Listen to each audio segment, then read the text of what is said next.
Hi students, कैसे हैं आप सब लोग। मुझे उम्मीद है कि आप सब लोग बहुत बढ़िया होंगे, स्वस्थ होंगे, मस्त होंगे और एंजॉय कर रहे होंगे। तो स्टूडेंट्स, आज के इस पूरे लेक्चर में जो क्वेश्चन हम लोग सॉल्व करने जा रहे हैं वो 8th क्लास के chapter linear equations in one variable से एक छोटा सा बट बहुत इंपॉर्टेंट क्वेश्चन है। इस क्वेश्चन में हम लोगों को दिया है find the number whose fifth part increase by 5 is equal to its fourth part diminish by 5। तो क्वेश्चन का मतलब क्या है?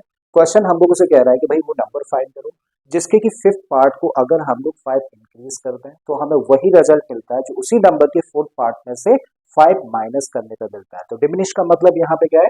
डिमिनिश का मतलब कम कर दिया जाना है। ठीक है, तो चलिए हम लोग फाइंड करते हैं। भाई नंबर फाइंड करना है, हमें नहीं पता तो बेटा क्या करें, लेट कर लेते हैं। So let the required number be x. So let the required number be x. मान लिया कि बेटा जो नंबर क्वेश्चन हम लोगों से मांग रहा है वो क्या है, एक्स है।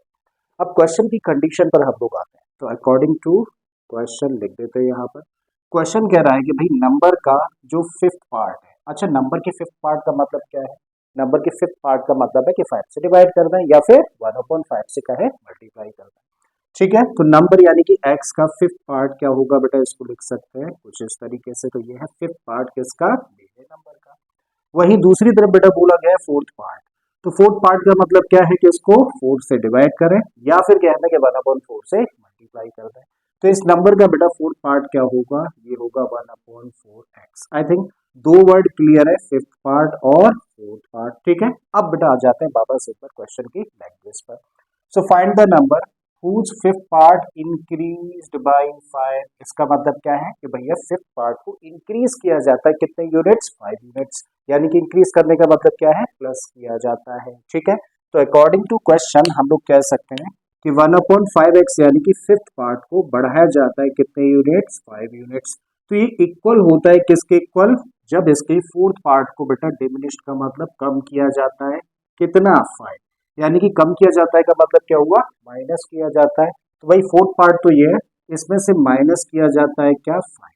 तो ठीक है, ये है बेटा क्वेश्चन की कंडीशन। और अब इस कंडीशन के बेसिस पर देखो एक इक्वेशन तैयार हो गई है, हमें क्या करना है, इस इक्वेशन को सॉल्व करना है। ठीक है, तो अब देखो इसको सॉल्व करते हैं। तो सबसे पहले तो बेटा देखो कितने टर्म्स हैं, पहला टर्म, दूसरा, तीसरा और चौथा। यहाँ पे देखें चार टर्म्स में से दो टर्म्स बेटा फ्रैक्शनल फॉर्म में है। तो बेटा इस फ्रैक्शन को खत्म करना है जिससे कि इजीली हम लोग इसको सॉल्व कर सकें। तो उसके लिए क्या करते हैं, जितने भी फ्रैक्शंस हैं बेटा सबके डिनोमिनेटर्स का निकालो एलसीएम। तो भैया 5 और 4 डिनोमिनेटर्स यही है, इन दोनों का एलसीएम कितना होगा, 20। तो 20 से क्या कर रहे हैं बेटा, इस इक्वेशन की दोनों साइड्स में मल्टीप्लाई कर रहे हैं, मतलब सारे के सारे टर्म्स को मल्टीप्लाई। तो 20 से बेटा इसको मल्टीप्लाई करोगे तो क्या लिखोगे, इसको कुछ इस तरीके से लिखोगे। 20 से इसको मल्टीप्लाई करें तो इस तरीके से लिख देते हैं।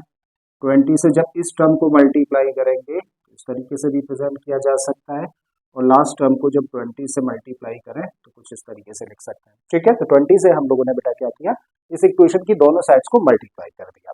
अब देखो 5 से कैंसिल हो जाता है 20 कितने टाइम्स, 4 टाइम्स।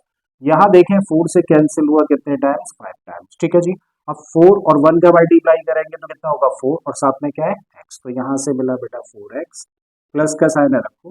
20 और 5 का मल्टीप्लाई करेंगे तो बन जाएगा 100, इक्वल है, रखिए। 5 और 1 का मल्टीप्लाई मतलब 5 और साथ में क्या है, x। तो ये बन गया 5x और माइनस का साइन है बेटा, रखिए। 20 और 5 का मल्टीप्लाई कर देंगे तो यहाँ से हम लोगों को मिलेगा 100। ठीक है, अब देखो कितनी सिंप्लीफाइड फॉर्म हम लोगों के सामने है। अब हम लोग देख रहे हैं कि ये वेरिएबल वाला टर्म है और ये वेरिएबल वाला, और ये कांस्टेंट वाले टर्म है। तो वेरिएबल वाले टर्म्स बेटा एक तरफ और कांस्टेंट वाले दूसरी तरफ लेकर जा रहे हैं। 4x अपने प्लेस पर है, इसको ऐसे ही रखिए। इसको इधर लाएं तो बेटा ये माइनस में आएगा, तो माइनस का 5x इक्वल में माइनस 100 अपने प्लेस पर है। और इसको क्योंकि ट्रांसपोज कर रहे हैं तो ये माइनस में जाएगा। ठीक है, तो माइनस का 100 हो गया।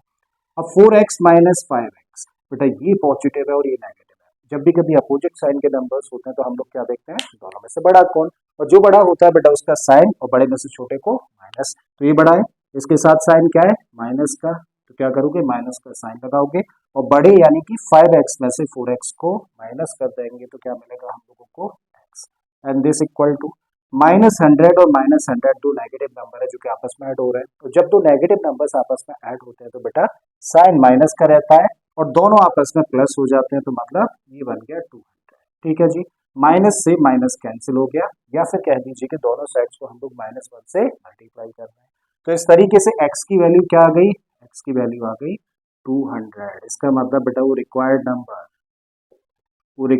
क्या है, वो रिक्वायर्ड नंबर है 200, जिसका कि बेटा फिफ्थ पार्ट को 5 इंक्रीज कर दिया जाए तो ये इक्वल होगा किसके, इसी के फोर्थ पार्ट में से माइनस कर दिया जाए 5 को। ठीक है, तो उम्मीद है स्टूडेंट्स कि आप लोगों को ये क्वेश्चन अच्छे से समझ आ गया होगा। अगर ऐसा है तो प्लीज वीडियो को लाइक कर दें, चैनल को सब्सक्राइब कर लें अगर आपने इसको अभी तक सब्सक्राइब नहीं किया है। मैं फिर से आ दूं एक और नए इसी तरीके के क्वेश्चन के साथ में। Till then keep learning and thank you for watching this video.